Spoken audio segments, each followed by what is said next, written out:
Hey guys, today we'll be talking about if host A wants to communicate with another PC in the same network तो वो कैसे करेगा। तो host A को assume करते हैं उसको एक मैसेज भेजना है, तो सबसे पहले क्या करेगा, उस मैसेज को एक पैकेज में डालेगा। तो आईपी पैकेज जो मैसेज पैकेज जो होता है वो उसके अंदर मैसेज होता है, जो डाटा होता है वो होता है, और उसके साथ साथ सेंडर और रिसीवर की आईपी होती है। तो इसको ऑब्वियसली अपनी आईपी पता है और इसको होस्ट बी की भी आईपी पता है। अच्छा, अब सेंड करते हुए अब ये देखेगा कि इस जो होस्ट है, हम इसको इसके सबनेट से अंदाज़ा लगा सकते हैं कि इसका जो होस्ट है का नेटवर्क है 192.168.10.0 है। और जो रिसीवर है 192.168.10.2 इसका भी नेटवर्क इत्तेफाक से सेम है। तो इसका मतलब ये है कि जो होस्ट है ये ऑलरेडी हमारे सिस्टम में लाई कर रहा है। तो ये तो हमें हमें क्लियर हो गया।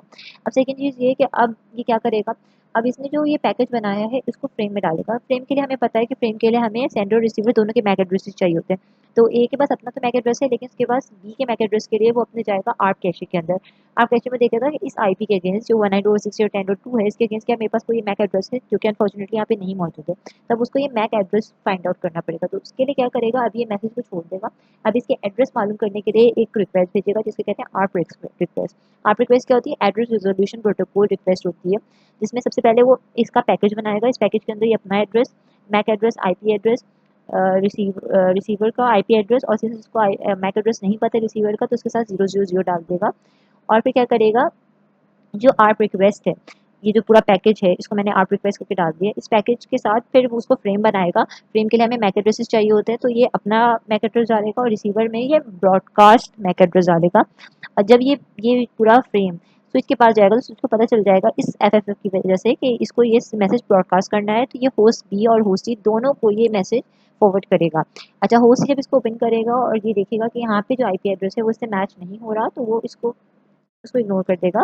लेकिन होस्ट भी क्योंकि इसका आईपी एड्रेस और यहाँ पे जो मौजूद है आईपी एड्रेस वो सेम है, तो वो क्या करेगा, वो इसका रिस्पांस बनाएगा। वो रिस्पांस में क्या बनाएगा, वो अपना मैक एड्रेस, अपना आईपी एड्रेस, रिसीवर का मैक एड्रेस, रिसीवर का आईपी एड्रेस करके डालेगा। अच्छा, एक चीज़ और, जब ये होस्ट ने अपनी ये रिक्वेस्ट इसको भेजी थी स्विच को, तो ये क्या करेगा, स्विच जो है अपने पास जो है इसका पोर्ट जो कि 0/1 है, और इसका जो मैक एड्रेस है वो अपने पास उसने उस टाइम पे स्टोर कर लिया होगा।